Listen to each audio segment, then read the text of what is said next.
ಕುವೆಂಪುರವರ ಮಲೆಗಳಲ್ಲಿ ಮದುಮಗಳು ಪಾರ್ಟ್ 2. ಹಳ್ಳ ದಾಟಿದ ಗುತ್ತಿ ಅರೆಪಾಲಿಗೆ ಹೆಚ್ಚಾಗಿಯೇ ಒದ್ದೆಯಾಗಿದ್ದನು. ಜೇಬಿನಲ್ಲಿದ್ದ ಎಲೆ ಅಡಕಿ, ಹೊಗೆ ಸೊಪ್ಪು, ಹೆಗ್ಗಡೆಯವರು ಕೊಟ್ಟಿದ್ದ ಚೀಟಿ ಎಲ್ಲಾ ನೆನೆದಿದ್ದವು. ಆ ಕೆಸರಿನಲ್ಲಿ, ಆ ಕತ್ತಲೆಯಲ್ಲಿ ಶಪಿಸುವುದೊಂದು ವಿನ ಮತ್ತೇನನ್ನೂ ಮಾಡಲು ತೋಚದೆ ಮಳೆಯ ಅವ್ವನನ್ನು, ತೊರೆಯ ಅಪ್ಪನನ್ನು ಹೀನಾಯವಾಗಿ ಬೈಯುತ್ತಾ ಗದ್ದೆಯಂಚಿನ ಮೇಲೆ ಕಾಲೂಹೈಯಿಂದ ಮುಂದುವರಿದನು. ಹಿಂದೆ ಕಾಣಿಸಿದ್ದ 10 ಮೀನು ಕಡಿಯಲು ಹೊರಟವರ ಕೈಬೆಳಕುಗಳೊಂದೂ ತೋರಲಿಲ್ಲ. ಮೇಗರವಳ್ಳಿಯಾಚೆ ಹಳೆಮನೆಗೆ ಹೋಗಬೇಕೆಂದಿದ್ದವನು ಲಕ್ಕುಂದದ ಹಳೆ ಪೈಕದವರ ಮನೆಯಲ್ಲಿ ಆ ರಾತ್ರಿ ಕಳೆಯಲು ನಿಶ್ಚಯಿಸಿದನು. ಈ ಗದ್ದೆ ಕೂಗು ದಾಟಿ ಆ ಕರಡದ ಬ್ಯಾಣ ದಾಟಿದರೆ ಸೈ, ಸೇಸನಾಯ್ಕರ ಮನೆ ಸಿಗ್ತದೆ. ಮೊದೂಲಷ್ಟು ಮೈ ಒಣಗಿಸ್ಕೊಡಕು. ಅನ್ನ ಇಲ್ಲಿದ್ದೆ, ಗಂಜಿನಾದ್ರೂ ಹಾಕಿ ಇರ್ತಾರೇನು, ಹೆಕ್ತೀರ ಮನೆ ಆಳು ಅಂತ. ಕಳ್ಳಿಲ್ಲಿ ಇದ್ರೆ ಒಂದು ಗಲ್ಲ ಹೆಂಡಾನಾದ್ರೂ ಸಿಕ್ಕಬೈದು. ಬಾ ಹುಲಿಯಾ ಬಾ, ನೀನ್ ಹಿಡ್ಕೊಳ್ಳದೆ ಇದ್ರೆ ಹೋದಲ್ಲಿ ತನಕ ಕೊಂಬು ಹೊದ್ದೆ.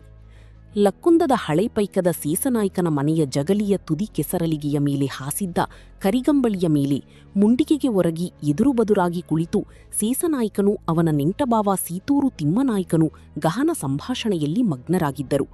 ದನಗೋಳಾಗಿ ಹೊಯ್ದಿದ್ದ ಮುಂಗಾರು ಮಳೆ ಅವರ ಪ್ರಜ್ಞಾವಲಯದ ನೇಮಿಯಲ್ಲಿ ಸುಳಿದಿಮಿಕಿ ಮಾಯವಾಗಿತ್ತು.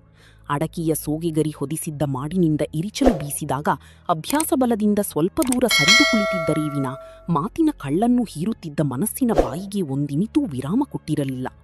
ಕತ್ತಲಾದ ಮೇಲೆ ನೆರಿಮನೆಯ ಪುಟ್ಟನಾಯ್ಕನ ಅತ್ತೆ ಕಾಡಿ ಹಣತೆ ದೀಪ ತಂದಿಟ್ಟು ಹೋಗುತ್ತಿದ್ದಾಗ ಸೀಸನಾಯ್ಕನ ನೋಟ ಅಪ್ರಯತ್ನವಾಗಿ ಅತ್ತ ಕಡೆ ಹರಿದು, ಕಾಡಿ, ತಿಮ್ಮಬಾವಾಗಿ ಏನಾದ್ರೂ ಕೊಡೋದಿಲ್ಲೇನೆ ಎಂದನು. ತಿಮ್ಮನಾಯ್ಕನು ಕಾಡಿಯ ಕಡೆ ನೋಡುತ್ತಿದ್ದನು. ಆದರೆ ಅವನ ದೃಷ್ಟಿ ಕಳವು ಮಾಲನ್ನು ಪತ್ತೆ ಮಾಡಲು ಹೊರಟಿದ್ದ ಗುಪ್ತ ಪೊಲೀಸಿನವನಂತೆ ಕಾಡಿಯ ಮೋರಿಯ ಕಡೆಗೆ ತೆರಳದೆ ಅವಳ ಹೊಟ್ಟೆಯ ಎಡೆ ಸಂಚರಿಸುತ್ತಿತ್ತು.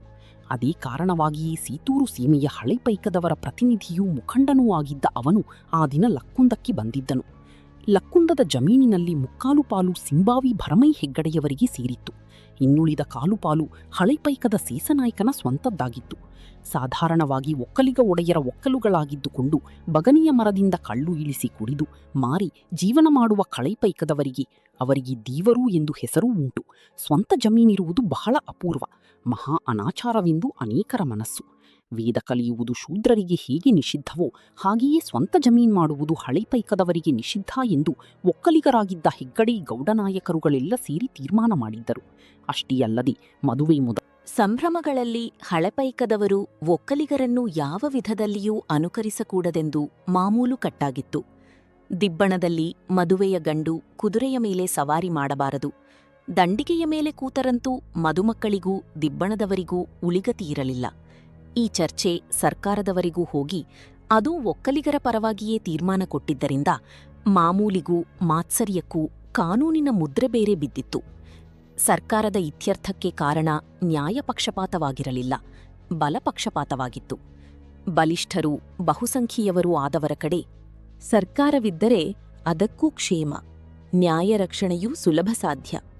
ಅದರಲ್ಲಿಯೂ ಮೈಸೂರು ಸಂಸ್ಥಾನದ ಅಂಚಾಗಿ ದುರ್ಗಮವಾದ ಪರ್ವತಾರಣ್ಯಗಳ ಬೀಡಾಗಿ ಆಗತಾನೇ ನಗರ, ಕೌಲೆದುರ್ಗ ಮೊದಲಾದ ಪಾಳೆಯಪಟ್ಟುಗಳ ಕಿರುಕುಳದಿಂದ ಪಾರಾಗಿದ್ದ ಮಲೆನಾಡಿಗೆ ಅಲ್ಲಿದ್ದ ಬಹುಸಂಖ್ಯೆಯ ಬಲಿಷ್ಠರ ಇಚ್ಛೆಯಂತೆ ಸರ್ಕಾರದ ಕಾನೂನಾದದರಲ್ಲಿ ಆಶ್ಚರ್ಯವೇನಿಲ್ಲ. ಸರ್ಕಾರದಿಂದ ಕಾನೂನಾಗಿ ಬಂದ ಮಾತ್ರಕ್ಕೆ ಅನ್ಯಾಯ ನ್ಯಾಯವಾಗುತ್ತದೆಯೇ ಎಂದು ಕೆಲವು ಸ್ವತಂತ್ರ ದೃಷ್ಟಿಯ ಕಳೈಪೈಕದ ನಾಯಕರು ಅದಕ್ಕೆ ವ್ಯತಿರಿಕ್ತವಾಗಿ ನಡೆಯಲು ಪ್ರಯತ್ನಿಸುತ್ತಿದ್ದರು. ಅವರ ಪ್ರಯತ್ನಕ್ಕೆ ಸರ್ಕಾರವೆಂದಿಗೂ ಅಡ್ಡಿ ಬರುತ್ತಿರಲಿಲ್ಲವೆಂದು ದೇವರಾಣೆ ಹಾಕಿ ಬೇಕಾದರೂ ಹೇಳಬಹುದು. ಆದರೆ ಒಕ್ಕಲಿಗರು ತಮ್ಮ ಹಕ್ಕಿನ ರಕ್ಷಣೆಗಾಗಿ ಪಣ ತೊಟ್ಟಿದ್ದರು. ಒಕ್ಕಲಿಗ ಜಮೀನುದಾರರ ಆಳುಗಳೂ ಒಕ್ಕಲುಗಳೂ ಆಗಿದ್ದ ಹಳೆಪೈಕದವರು ಬಹಿರಂಗವಾಗಿ ಯಾವ ತಂಟೆ ತಕರಾರುಗಳ ಗೋಜಿಗೂ ಹೋಗುತ್ತಿರಲಿಲ್ಲ. ಆದರೆ ಸೀಸನಾಯಕನಂತಹ ಸ್ವಂತ ಜಮೀನುದಾರರಿಗೆ ಅವರಿಗಿಂತ ನಾವೇನು ಕಡಿಮೆ, ನಮ್ಮ ಕುದುರೆ, ನಮ್ಮ ದಂಡಿಗೆ, ನಮ್ಮ ವಾದ್ಯ, ನಮ್ಮ ಬೋವಿಗಳು, ನಮ್ಮ ದುಡ್ಡು ನಾವು ಖರ್ಚು ಮಾಡುವುದಕ್ಕೆ ಇವರದೇನು ಅಡ್ಡಿ ಎಂಬ ಹುಮ್ಮಸ್ಸೂ ಇರುತ್ತಿತ್ತು. ಮುಖಂಡರು ಸೇರಿ ಕಳ್ಳು ಕುಡಿದಾಗಲಂತೂ ಆ ಗರ್ವ ಗುಟುರು ಹಾಕುತ್ತಿತ್ತು. ಅದರಲ್ಲಿಯೂ ಒಕ್ಕಲಿಗರ ಮನೆಗಳಿರದಿದ್ದ ಲಕ್ಕುಂದದಂತಹ ಹಳ್ಳಿಗಳಲ್ಲಿ ಆ ಸೊಕ್ಕಿನ ಗೂಳಿ ನಿರ್ಭಯವಾಗಿ ಗುಟುರು ಹಾಕಬಹುದಾಗಿತ್ತು. ಲಕ್ಕುಂದದಲ್ಲಿದ್ದ ಹಳೆಪೈಕದವರ ಮನೆಗಳು 3. ಒಂದು ಸೀಸನಾಯಕನ ಮನೆ, ಮತ್ತೊಂದು ರಂಗನ ಮನೆ, ಇನ್ನೊಂದು ಪುಟ್ಟನ ಮನೆ. ಅದರಲ್ಲಿ ನಿಜವಾಗಿಯೂ ಮನೆ ಎಂಬ ಹೆಸರಿಗೆ ಅಯೋಗ್ಯವಾಗಿರದಿದ್ದುದು ಸೀಸನಾಯಕನ ಮನೆ ಮಾತ್ರ. ಉಳಿದವು 2 ಗುಡಿಸಲು. ಆದರೆ ಗುಡಿಸಲು, ಬಿಡಾರ ಮೊದಲಾದ ಪದಗಳನ್ನು ಹೊಲೆಯರು, ಬೇಲರು, ಮಾದಿಗರು, ಬಿಲ್ಲವರು, ಹಸಲವರು ಇತ್ಯಾದಿ ಕೀಳಜನರ ನಿವಾಸಗಳಿಗೆ ಉಪಯೋಗಿಸುತ್ತಿದ್ದುದರಿಂದ ತಮ್ಮ ನಿವಾಸಗಳಿಗೆ ಆ ಪದಗಳನ್ನು ಪ್ರಯೋಗಿಸುವುದು ಅವಮಾನಕರವೆಂದು ತಿಳಿದು ಹಳೆಪೈಕದವರು ತಮ್ಮ ಜೋಪಡಿಗಳನ್ನು ಕೂಡ ಮನೆ ಎಂದು ಕರೆದುಕೊಳ್ಳುತ್ತಿದ್ದರು. ಇತರರನ್ನು ಹಾಗೆಯೇ ಕರೆಯುವಂತೆ ಒತ್ತಾಯಪಡಿಸುತ್ತಲೂ ಇದ್ದರು. ಸೀಸನಾಯಕನ ಮನೆ 7-8 ಅಂಕಣದ್ದಾಗಿತ್ತು. ಸೋಗೆ ಹೊದಿಸಿದ್ದನು, ಮಣ್ಣಿನ ಗೋಡೆ ಹಾಕಿದ್ದನು, ಮುಂಭಾಗಕ್ಕೆ ಕೆಮ್ಮಣ್ಣು ಜೀಡಿಗಳನ್ನು ಬಳಿದಿದ್ದನು. ಸಿಂಬಾವಿ ಭರಮೈ ಹೆಗ್ಗಡೆಯವರ ಒಕ್ಕಲುಗಳಾಗಿದ್ದ ರಂಗ, ಪುಟ್ಟ ಇವರ ಮನೆಗಳು ನಿಜವಾಗಿಯೂ ಗುಡಿಸಲುಗಳಾಗಿದ್ದವು. ಬಿಳಿ ಹುಲ್ಲು ಹೊದಿಸಿದ್ದರು, ಅಡಕಿ ದಬ್ಬೆಯ ತಟ್ಟಿಗೋಡೆಗಳನ್ನು ಹಾಕಿದ್ದರು. ಕೋಳಿ, ಕುರಿ, ನಾಯಿ, ದನ, ಎತ್ತು, ಸೆಗಣಿ, ಬೂದಿ, ಗಲೀಜು ಮೊದಲಾದವುಗಳ ವಿಚಾರದಲ್ಲಿ ಆ 3 ಮನೆಗಳು ಒಂದನ್ನೊಂದು ಸೆಣಸುವಂತಿದ್ದವು. ಲಕ್ಕುಂದಕ್ಕಿಂತಲೂ ಸ್ವಲ್ಪ ಹೆಚ್ಚು ಚೊಕ್ಕಟವಾಗಿರುತ್ತಿದ್ದ ಸೀತೂರಿನಿಂದ ಬಂದಿದ್ದ ತಿಮ್ಮನಾಯಕನಿಗೆ ಲಕ್ಕುಂದದ ಹಳೇಪೈಕದವರ ಮೇಲೆ ತಮ್ಮೂರಿನ ಹಳೇಪೈಕದವರಿಗಿದ್ದ ತಿರಸ್ಕಾರದಲ್ಲಿ ಮತ್ತಷ್ಟು ಶ್ರದ್ಧೆ ಹೆಚ್ಚಿತು. ಸುವಾಸನೆಗಿಂತಲೂ ದುರ್ವಾಸನೆ ಬೇಗ ಹಬ್ಬುತ್ತದೆ, ಬೇಗ ಮೂಗಿಗೆ ಬೀಳುತ್ತದೆ, ಅನೇಕರಿಗೆ ಬೇಗ ಗೊತ್ತಾಗುತ್ತದೆ. ಸರ್ತಿ ಹಬ್ಬುವುದು ನಿಧಾನ, ದುಪ್ರೀತಿ ಕಾಡು ಕಿಚ್ಚಿನಂತೆ ಹರಡಿಕೊಳ್ಳುತ್ತದೆ. ಪುಟ್ಟನ ಅತ್ತೆ ಕಾಡಿ ಮುಂಡೆ ಬಸುರಾಗಿದ್ದಾಳೆ ಎಂಬ ಸಿದ್ಧಿ ಬಿಸುಮಾತಿನ ಕುದುರೆಯ ಮೇಲೆ ಊರೂರು ಅಲೆಯುವ ನಾಡಾಡಿಯಾಗಿತ್ತು. ಅವಳನ್ನು ಜಾತಿಯಿಂದ ಹೊರಗೆ ಹಾಕಬೇಕೆಂಬ ಚಳವಳಿ ಎದ್ದಿತು. ಅಥವಾ ತನ್ನೊಪ್ಪಿಕೊಂಡು ದಂಡ ಕೊಟ್ಟು ಜಾತಿಯವರನ್ನೆಲ್ಲ ಸಂತೈಸುವ ಸಮಾರಾಧನೆ ಮಾಡಿದ್ದರೂ ಸಾಕಿತ್ತು. ಆದರೆ ಕಾಡಿಯ ಕೈಯಲ್ಲಾಗಲಿ ಪುಟ್ಟನ ಕೈಯಲ್ಲಾಗಲಿ ಹಣವಿರಲಿಲ್ಲ. ಒಡೆಯರಾಗಿದ್ದ ಸಿಂಬಾವಿ ಹೆಗ್ಗಡೆಯವರನ್ನು ಕೇಳುವ ಧೈರ್ಯವಿರಲಿಲ್ಲ. ಇನ್ನು ಕಾಡಿಯ ಸ್ಥಿತಿಗೆ ಯಾರು ಕಾರಣರೋ ಅವರಿಂದ ತಪ್ಪು ಕಾಣಿಕೆ ವಸೂಲು ಮಾಡಿಕೊಳ್ಳಬೇಕೆಂದು ಜಾತಿಯ ಮುಖಂಡರು ನಿರ್ಣಯಿಸಿದರು. ಆದರೆ ಆ ಕಾರಣಪುರುಷನನ್ನು ಕಂಡುಹಿಡಿಯುವುದಕ್ಕೆ ಸಾಧ್ಯವಾಗಲಿಲ್ಲ. ಜಾತಿಯ ಮುಖಂಡರಿಗೆ ಸಾಧ್ಯವಾಗದಿದ್ದುದು ಹಾಗಿರಲಿ, ಕಾಡಿಗೂ ಅದನ್ನು ನಿರ್ಣಯಿಸುವುದು ಕಷ್ಟವಾಯಿತು. ವರ್ಷಗಳಲ್ಲಿಯೇ ಮಾವನನ್ನು ಹೆಂಡತಿಯನ್ನು ಕಳೆದುಕೊಂಡಿದ್ದ ತನ್ನ ಅಳಿಯ ಪುಟ್ಟನ ಹೆಸರನ್ನು ಸೂಚಿಸುವಳು. ಬೇರೊಂದು ಸಾರಿ ತನ್ನ ಸ್ವಂತ ಹೆಂಡತಿಯಿದ್ದರೂ ಪ್ರಣಯ ಸಾಹಸಗಳಲ್ಲಿ ಪ್ರವೀಣನೆಂದು ಹೆಸರು ಪಡೆದಿದ್ದ ನೆರೆಮನೆಯ ರಂಗನ ಹೆಸರನ್ನು ಸೂಚಿಸುವಳು. ಮತ್ತೊಂದು ಸಾರಿ ಕೇಳಿದವರೆಲ್ಲ ಮೂಗುಬೆರಳಾಗಿ ಬೆರಗಾಗುವಂತೆ ಹಳೆಪೈಕದ ಮುಖಂಡರಲ್ಲೆಲ್ಲ ಅಗ್ರಗಣ್ಯನೂ ಸನ್ಮಾನ್ಯನೂ ಜಮೀನುದಾರನೂ ಆಗಿ 40ನೆಯ ವಯಸ್ಸಿಗಾಗಲೇ 3 ಹೆಂಡಿರನ್ನು ಕಳೆದುಕೊಂಡು ಇನ್ನು ಮೇಲೆ ಮದುವೆಯಾಗುವುದೇ ಇಲ್ಲವೆಂದು ಹಠ ಹಿಡಿದು ಪ್ರತಿಯಾಗಿದ್ದ ಲಕ್ಕುಂದದ ಸೇಸನಾಯಕನ ಹೆಸರನ್ನು ಸೂಚಿಸುತ್ತಾ ಬಿಕ್ಕಿ ಬಿಕ್ಕಿ ಅಳುತ್ತಿದ್ದಳು. ಅಂತೂ ಮುಖಂಡರ ಅನ್ವೇಷಣೆಯ ನೌಕಿಗೆ ಧ್ರುವತಾರೆಯೂ ಅಗೋಚರವಾಗಿ ಉತ್ತರಮುಖಿಯೂ ಕೆಟ್ಟುಹೋಗಿ ನಡುಗಡಲಿನಲ್ಲಿ ದೆಸಗೆಟ್ಟಂತಾಯಿತು. ಕಡಗೆ ಸೇಸನಾಯಕನೇ ಮುಂದೆ ಬಂದು ಮೇಗರವಳ್ಳಿಯ ಕಣ್ಣಾ ಪಂಡಿತರಿಂದ ಮದ್ದು ತರಿಸಿಕೊಟ್ಟು ಹೊಟ್ಟೆಯ ಹೊರೆಯಿಳಿಸಿ ಕಾಡಿಯನ್ನು ಕಷ್ಟದಿಂದ ಪಾರುಗಾಣಿಸಿದ್ದನು. ಆ ದಿನ ವಿಚಾರಣೆಗೆ ಬಂದಿದ್ದ ಮುಖಂಡರಿಗೆಲ್ಲ ಚೆನ್ನಾಗಿ ತುಂಡುಕಡುಬು ಕಳ್ಳುಗಳ ಹಬ್ಬ ಮಾಡಿಸಿ ಬಾಯಿಗೆ ಬೀಗಮುದ್ರೆ ಮಾಡಿ ಕಳುಹಿಸಿದ್ದನು. ಅವನ ನೆಂಟಬಾವ ತಿಮ್ಮನಾಯಕನನ್ನು ಮಾತ್ರ ಒತ್ತಾಯ ಮಾಡಿ ಉಳಿಸಿಕೊಂಡಿದ್ದನು.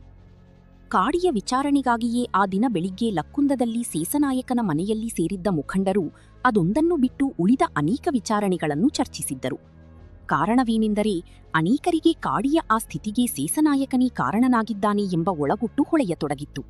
ಜೊತೆಗೆ ಸೇಸನಾಯಕನು ಒಳ್ಳೆಯ ಉಪಾಯದಿಂದ ಬೇರೆಯ ಪ್ರಸ್ತಾಪಗಳನ್ನೆತ್ತಿ ತನಗೆ ತೊಂದರೆಯಾಗದ ರೀತಿಯಲ್ಲಿ ವಾದಮುಖವನ್ನು ತಿರುಗಿಸಿದ್ದನು. ನಮ್ಮ ದಂಡಿಗೆ ಹಕ್ಕಿಗೆ, ಕುದುರೆ ಹಕ್ಕಿಗೆ ಗೌಡ ಮಕ್ಕಳು ಅಡ್ಡ ಬರುವುದು ಯಾವ ನ್ಯಾಯ? ನಾವೇಕೆ ಹೊಡೆದಾಟಕ್ಕೆ ಹೆದರಬೇಕು? ನಾಳೆ ನನ್ನ ಮಗನ ಮದುವೆ ಮಾಡುವಾಗ ದಂಡಿಗೆ ಸಿಕ್ಕದೇ ಇದ್ದರೂ ಕುದುರೆ ಮೇಲಾದರೂ ಹೆಣ್ಣು ಗಂಡು ಕೂರಿಸಿ ದಿಬ್ಬಣ ತಗೊಂಡು ಹೋಗಲೇಬೇಕು. ಜಾತಿಯವರು ನೀವೆಲ್ಲ ಸಹಾಯ ಮಾಡಿದರೆ ನಾನೊಂದು ಕೈ ನೋಡೇ ಬಿತ್ತೀನಿ ಎಂದು ಮೊದಲಾಗಿ ವೀರಾವೇಶದಿಂದ ಮಾತಾಡಿದ ಸೇಸನಾಯಕನನ್ನು ನೋಡಿ ಎಲ್ಲರಿಗೂ ಹೆಮ್ಮೆಯಾಯಿತು. ಒಬ್ಬೊಬ್ಬರೂ ಸಹಾಯ ಮಾಡುವುದಾಗಿ ಪ್ರೋತ್ಸಾಹವಿತ್ತರು. ಕಳ್ಳನ್ನು ಚೆನ್ನಾಗಿ ಹೀರಿದರು. ಹಣ್ಣು ಹಣ್ಣಾಗಿ ಮೀಸಿ ತಿರುವಿದರು. ಎಲಿಹಗಲಿನಲ್ಲಿ ಇತರ ಮುಖಂಡರೆಲ್ಲ ಹೊರಟು ಹೋದ ಮೇಲೆ ಸೇಸನಾಯಕನಿಗೆ ಮನ ನೆಮ್ಮದಿಯಾಗಿ ತನ್ನ ನೆಂಟಬಾವ ಸೀತೂರು ತಿಮ್ಮನಾಯಕನೊಡನೆ ಮಗನ ಮದುವೆ ವಿಚಾರವಾಗಿಯೂ ಕುದುರೆಯ ಮೇಲೆ ಗಂಡನ್ನು ಕೂರಿಸಿ ದಿಬ್ಬಣ ತೆಗೆದುಕೊಂಡು ಹೋಗುವಾಗ ಮಾಡಿಕೊಳ್ಳಬೇಕಾದ ಸಲಕರಣೆಗಳ ವಿಚಾರವಾಗಿಯೂ ರಸಾವೇಶದಿಂದ ಮಾತಾಡತೊಡಗಿದನು. ಕತ್ತಲೆಯಾದುದಾಗಲಿ ಮಳೆ ಜೋರಾಗಿ ಹೊಯ್ದುದಾಗಲಿ ನೆರಮನೆಯ ಪುಟ್ಟರಂಗ ಮೊದಲಾದವರು ಬಂದು ತನ್ನ ಮಗನನ್ನು ಕರೆದುಕೊಂಡು 10 ಮೀನು ಕಡಿಯುವುದಕ್ಕೆ ಹೋದುದಾಗಲಿ ಅವನ ಗಮನಕ್ಕೆ ಬಂದಿರಲಿಲ್ಲ. ಕಾಡಿ ಬಂದು ಮೊಗೆಯ ತುಂಬಾ ನೊರೆಗಳ್ಳನ್ನು ಕೀಸಿ ನುಣ್ಣಗೆ ಮಾಡಿದ 2 ಗಂಡುಗರಟಗಳನ್ನು ತಂದು ಮುಂದಿಟ್ಟು ನಸುನಾಚಿಗೆಯಿಂದಲೆಂಬಂತೆ ಕುತ್ತಿಗೆಯವರೆಗೂ ಕಂಬಳಿ ಹೊದೆದು ಕುಳಿತಿದ್ದ ಇಬ್ಬರನ್ನೂ ಮಿಂಚಿ ನೋಡಿ ಹೋದ ಮೇಲೆ ಇಬ್ಬರೂ ಅರ್ಥಪೂರ್ಣವಾಗಿ ಒಬ್ಬರೊಬ್ಬರನ್ನು ನೋಡಿ ಹುಳ್ಳಗೆ ನಗುತ್ತಾ ಕೆಲಸಕ್ಕೆ ಪ್ರಾರಂಭಿಸಿದರು.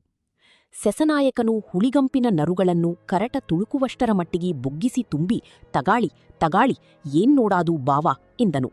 ಮಾರಾಯ್ತಾ, ನಂಗೇನ್ ಬ್ಯಾಡಾಗಿತ್ತು ಎಂದು ರಾಗಧ್ವನಿ ಮಾಡುತ್ತಾ ಪಿಚ್ಚನೆ ಹಲ್ಲು ಬಿಡುತ್ತಾ ರೋಮಮಯವಾಗಿದ್ದ ತನ್ನ ಬಲಗೈಯನ್ನು ಕಂಬಳಿಯಿಂದ ಹೊರಗೆ ತೆಗೆದು ನೀಡಿ ಕರಟವನ್ನೆತ್ತಿ ನೀಳವಾಗಿ ಕೊಂಚ ಮುಂದಕ್ಕೆ ಬಾಗಿದ್ದ ಮೀಸೆಗೂದಲಿಗೆ ಮಧ್ಯದಲ್ಲಿ ತೀರ್ಥಸ್ನಾನವಾಗುತ್ತಿರುವುದನ್ನು ಒಂದಿನಿತೂ ಲಕ್ಷ್ಯಕ್ಕೆ ತಾರದೆ ಬಾಯಿಗಿಟ್ಟು ಸುರ್ರೆಂದು ಕುಡಿಯತೊಡಗಿದನು. ಸೇಸನಾಯಕನು ಕೂದಲಿಲ್ಲದ ನಣುಪಾಗಿದ್ದ ತನ್ನ ಬಡಕಲು ಕೈಯಿಂದ ಕರಟವನ್ನೆತ್ತುತ್ತಾ ಹಣತೆಯ ಮಟ್ಟು ಬೆಳಕಿನಲ್ಲಿ ಅಂಗಳದಲ್ಲಿ ನಿಂತಿದ್ದ ನೀರನ್ನು ನೋಡಿ ಬೆರಗು ದನಿಯಲ್ಲಿ ಹೌದೇನೋ ಘಣಾಗೆ ಬಂದದೆ ಒಂದು ಮಳೆ ಎಂದನು. ತಿಮ್ಮನಾಯಕನು ಖಾಲಿಯಾದ ಗರಟವನ್ನು ಕೆಳಗಿಟ್ಟು ತೊಯ್ದಿದ್ದ ಚೌರಿ ಮೀಸೆಗಳನ್ನು ನೀಪಿಕೊಳ್ಳುತ್ತಾ ಗಂಟಲು ಕ್ಯಾಕರಿಸಿ ಅಂಗಳಕ್ಕೆ ತುಪ್ಪಿ ಬರ್ಲಿ ಮಾರಾಯ್ತ, ನಮ್ಮ ಗೋಡಿಗೆ ನೀರು ಕಾಣದೆ ಕಂಗಾಲಾಗಿದ್ದೆ ನಾನು ಎಂದನು. ಬಾವನ ಮಾತಿಗೆ ಮಾರ್ನುಡಿಯಾಗಿ ಸೇಸನಾಯಕನು ಕರಟವನ್ನೆಲ್ಲ ಬರಿದು ಮಾಡಿ ಕೆಳಗಿಟ್ಟು ತರಕಲಾದ ಗಡ್ಡಮೀಸೆಯ ಮೇಲ್ದುಟಿಗಳನ್ನು ಸವರುತ್ತಿದ್ದವನು ಹಚ್ಚ ಹಚ್ಚ ಎನ್ನುತ್ತಾ ಎದ್ದು ನಿಂತು ದಾರಿಯ ಕಡೆ ಕಿರುಗಣ್ಣಾಗಿ ದಿಟ್ಟಿಸಿದನು.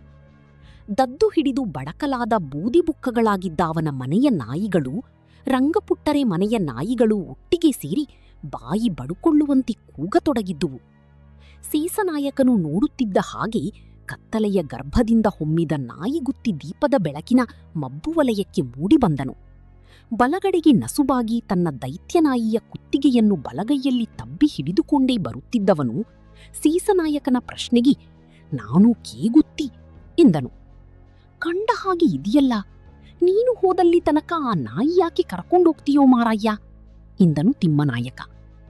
ಏನ್ ಮಾಡಿದ್ರೆ ಹೊಡೆದಟ್ಟಿ ಬಂದೀನಿ, ನಡುದಾರಿಲಿ ಹಿಂದಕ್ ಬಂದದೆ ಎಂದು ಮಾತಾಡುತ್ತಿದ್ದಾಗಲೇ ಕೈ ಸಡಿಲವಾಗಿದ್ದುದನ್ನು ಅರಿತು ಹುಲಿಯನು ಚಂಗನೆ ಒಂದು ನೆಗತ ನೆಗದು ಕಿವಿ ಕೆಟ್ಟು ಹೋಗುವಂತೆ ಅರಚುತ್ತಿದ್ದ ಕುಣ್ಣಿಗಳ ಕಡೆಗೆ ನುಗ್ಗಿತು.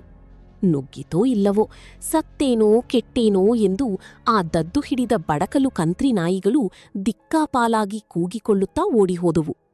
ಒಂದಂತೂ ನಿಂತಿದ್ದ ಸೇಸನಾಯಕನಿಗೆ ಡಿಕ್ಕಿ ಹೊಡೆದು ನೆಲವನ್ನು ಒದ್ದೆ ಮಾಡುತ್ತಾ ಹಿತ್ತಲ ಕಡೆಗೆ ಪರಾರಿಯಾಯಿತು. ಅದನ್ನು ನೋಡಿದ ತಿಮ್ಮನಾಯಕನು ಅಯ್ಯಯ್ಯೋ, ಇದರ ಮಣೆ ಮಂಟೆನಾಗ ಹಚಿ ಹಚಿ ಹಚಿಚಿಚಿಚಿಚಿ ಎಂದು ಗದರಿಸಿದನು. ಗುತ್ತಿ ತನ್ನ ನಾಯಿಯನ್ನು ಗದರಿಸಿ ಕರೆದನು. ಅದವನ ಪಕ್ಕಕ್ಕೆ ಸರಿದು ನಿಂತು ಹೊಳೆವ ಕಣ್ಣುಗಳಿಂದ ನೋಡತೊಡಗಿತು. ಇದೇನೋ ಈಟೊತ್ತನಾಗೆ ಈ ಮಳೆಯಿಲಿ? ಆಗಲೇ ಮಾಂಸದ ಪಲ್ಯದ ವಾಸನೆಯನ್ನು, ಕಳ್ಳು ಹೆಂಡಗಳ ಹುಳಿಕಂಪನ್ನು ಮೂಗಾಳಿ ಹಿಡಿದು ಮನಸ್ಸಿನಲ್ಲಿಯೇ ಸಂತೋಷಪಡುತ್ತಿದ್ದ ಗುತ್ತಿ ಪೆಚ್ಚು ಪೆಚ್ಚಾಗಿ ನಗುತ್ತಾ ನಿರ್ನಿಮಿತ್ತವಾಗಿ ತೊಡೆ ತುರಿಸಿಕೊಳ್ಳುತ್ತಾ ಏನಿಲ್ಲ ಕಣೋ, ಮಳೆ ಹೊಡೀತು, ಕಾದು ಕಾದು ಸಾಕಾಯಿತು, ನೀರಿಲೀಲೇ ಇಲ್ಲ ಎಂದು ಮೊದಲಾಗಿ ಪ್ರಶ್ನೆಯನ್ನು ಒಂದಿನಿತೂ ಲೆಕ್ಕಿಸದೇ ಮಾತನಾಡಿದನು. ಇನ್ನೂ ಹೆಚ್ಚಿನ ವಿಡಿಯೋಗಾಗಿ ಲೈಕ್, ಶೇರ್, ಸಬ್ಸ್ಕ್ರೈಬ್ ಮಾಡಿ.